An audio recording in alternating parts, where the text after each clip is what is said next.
बिस्मिल्लाहिर्रहमानिर्रहीम अस्सलाम वालेकुम। पाकिस्तान की तारीख उठा के देख लीजिए, जिस हुकूमत में भी हो, जिस महकमे में भी हो, मौलाना फजल रहमान की जमात की किसी फ़र्द, मौलाना फजल रहमान ने खुद या उनके किसी खूनी रिश्तेदार या स्पेशली उनके बेटे या उसने जहाँ भी काम किया हो और फिर उस महकमे को, उस वजारत को आवाम के सामने न लाई जाए, आवाम में उनको पहचान न बनाया जाए और एक प्रोपेगेंडा, एक माहौल न बनाया जाए कि मौलाना फजल रहमान की जमात के फ़लाँ बंद ने यहाँ पे काम किया है, ये गलती की है, मौलाना फजल रहमान की जमात ने यहाँ पे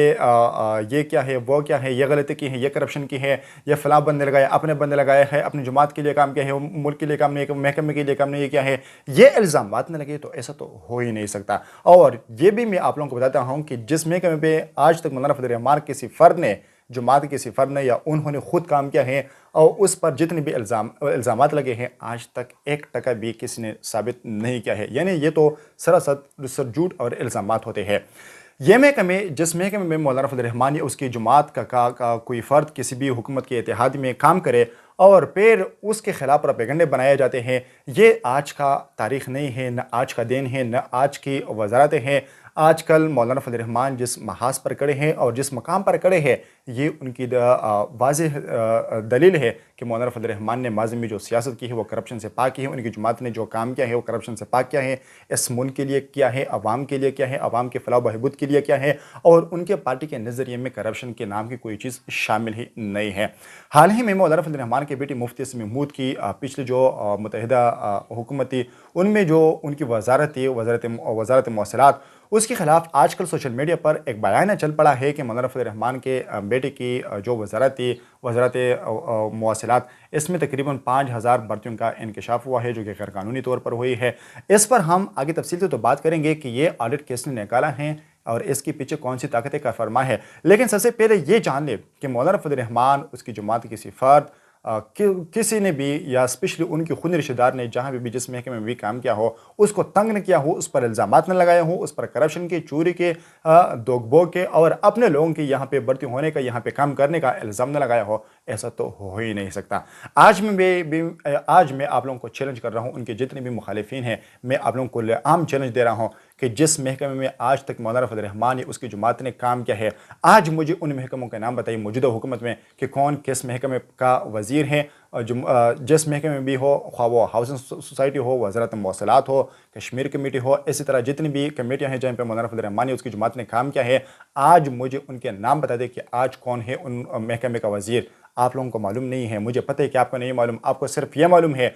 आपको सिर्फ ये बताया गया है कि जहाँ पे मौलाना फजल रहमान का कोई फ़र्द काम करे, हो एक छोटा सा महकमा क्यों ना हो, एक छोटा सा महकमा क्यों ना हो, आप लोगों को बखूबी मालूम होता है कि ये फ़लाँ बंदा इसका वज़ीर है, फ़लाँ इसके साथ मुआविन है, यहाँ पे ये काम किए हैं, यहाँ पे वो काम किए, यहाँ पे ये किए हैं। यानी सारे के सारे आप लोग सिर्फ इल्ज़ामात लगाते हैं। किस लिए? सिर्फ इसलिए कि मौलाना फजल रहमान को बदनाम किया जाए, उनकी पार्टी पर करप्शन का दाग लगाया जाए, क्योंकि उनकी पार्टी पर आज तक किसी ने करप्शन के जितने भी इल्ज़ामात लगाए हैं, किसी ने 1% तक साबित नहीं किया है। तो ये सिर्फ उनकी बदनामी के लिए होती है। आज तक किसी को मालूम नहीं है कि मौलाना फजल रहमान ने कश्मीर कमेटी में जो काम किया है, उसके बदले मौलाना फजल रहमान ने इस कौम से मांगा क्या है। सिर्फ ये इल्ज़ाम के मौलाना फजल रहमान ने ये क्या है, और ये इल्ज़ाम के मौलाना फजल रहमान ने लस्सी पी है, इतने लाख रुपयों की लस्सी पी है। ओ बंदो खुदा का खौफ करो। आप लोग हैं जो लोग भी ये इल्ज़ामात लगा रहे हैं, मैं आप लोगों को आज हक़ाइक़ बताता चलूँ कि ये जो ऑडिट निकाले हैं इस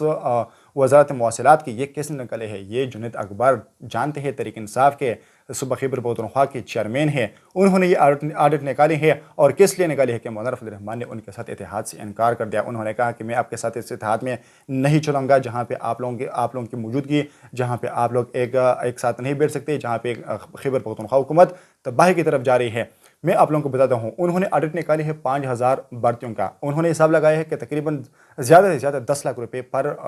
हेड भर्ती पे लिया गया है। तो अगर आप इन तमाम के हिसाब लगा रहे तो इसके बनते हैं तकरीबन 5 अरब रुपए। 5 अरब रुपए आप एक साइड पे रख लें, आप दूसरी साइड पे जाइए कि खैबर पख्तूनख्वा के एक ज़िले में, खैबर पख्तूनख्वा के सिर्फ एक ज़िले में, पूरे मौसलात के निज़ाम को छोड़िए पूरे पाकिस्तान के, खैबर पख्तूनख्वा के सिर्फ एक ज़िले में बकौल आपके स्पीकर के कि सिर्फ 50 अरब रुपए से ज़्यादा की करप्शन हुई है सिर्फ एक ज़िले में। आप लोगों ने क्या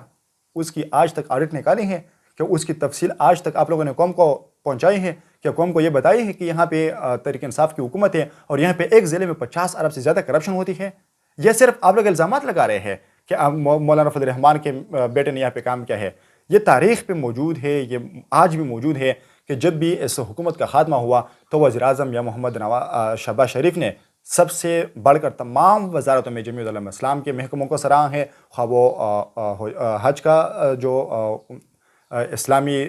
تفصیلات کے حوالے سے ہو، یا پھر ہاؤسنگ سوسائٹی کے حوالے سے ہو، یا پھر مواصلات کے حوالے سے، ان تمام محکموں کی کارکردگی انہوں نے بخوبی سراہا ہے، اور مفتی اسلام محمود کو اس پر ایوارڈ بھی دیا گیا تھا کہ انہوں نے بہت بڑا بہترین کام کیا ہے۔ اس کے دور میں تقریباً 64 نمبر سے پاکستان کی جو ڈاک سسٹم ہے وہ آ کر 32ویں نمبر پر آ گیا تھا۔ اتنی درجے ترقی کی تھی انہوں نے وہاں پہ، لیکن جن لوگوں کو ترقی برداشت نہیں ہوئی تو انہوں نے سیدھا آ کر مولانا فضل الرحمان کی جماعت پر، ان کے بیٹے پر یہ الزام عائد کر دیا کہ انہوں نے تو یہاں پہ کرپشن کی ہے، یہاں پہ غیر قانونی بھرتیاں کی ہیں، یہاں پہ پیسے ہڑپ کیے ہیں۔ اگر وہ پیسے ہڑپ کر دیتے، اگر وہ یہ کرتے تو مولانا فضل الرحمان نے 40-45 سال سیاست میں گزار دیا، آج تک پاکستان میں ان سے امیر ترین کوئی سیاستدان نہ ہوتا اگر وہ پیسے بنانے کے لیے وزارت کرتا، اگر وہ پیسے بنانے کے لیے حکومتوں میں جاتا۔ لیکن پاکستانی عوام ان کی آنکھوں میں دھول چٹانے کے لیے، ان کو بدنام کرنے کے لیے، مولانا فضل الرحمان کے سفید جامے پر کالا داغ لگانے کے لیے انہوں نے یہ تمام راستے اپنائے ہیں۔ لیکن آپ لوگ ہوشیار رہے، یہ تمام الزامات ہیں، اگر کسی کے پاس ثبوت ہے، خود یہ جنید اکبر صاحب جنہوں نے یہ کہا ہے کہ یہ غیر قانونی بھرتیاں ہوئی ہے، یہ تمام خیبر پختونخوا کے پچھلے 1 سال کا صرف ریکارڈ منظر عام پر لائے، پھر دیکھتے ہیں نا کہ کس کی کارکردگی زیادہ ہے۔ انہوں نے وہاں پہ چیلنج کیا ہے، وزارت کے دوران مفتی اسلام محمود صاحب نے چیلنج کیا ہے کہ میری حکومت کی 16 ماہ کارکردگی میں پوری طریقے انصاف کے 13 سال حکومت سے میں موازنے کے لیے تیار ہوں۔ آپ آئے نا میدان میں، ان سے موازنہ کریں نا کہ کس نے کتنا کام کیا ہے، کس کی حکومت میں کتنی کرپشن ہوئی، کس کے محکمے میں کتنی کرپشن ہوئی ہے۔ لیکن نہیں نا، آپ لوگ تو اتنی اربوں کربوں کی جو صبح آپ لوگوں نے تباہ کیا ہے، ان تمام کرپشن کو چھپانے کے لیے آپ لوگ نے آ کر یہاں پہ یہ الرٹ نکالا ہے کہ مولانا فضل الرحمان کی جماعت نے یہاں پہ یہ کیا وہ کیا ہے، کس لیے؟ صرف عوام کو بیوقوف بنانے کے لیے اور اپنی کرپشن، اپنی چوری کو چھپانے کے لیے۔ لیکن یہ سارے الزامات ہیں اور یہ سارے الزامات الزام ہی رہیں گے، کوئی بھی اس کو ثابت نہیں کر سکے گا۔ انشاءاللہ اگر کسی کے پاس ثبوت ہے تو وہ آ کر پیش کرے میڈیا پہ، ہم بھی اس کو بخوبی مانیں گے۔ شکریہ۔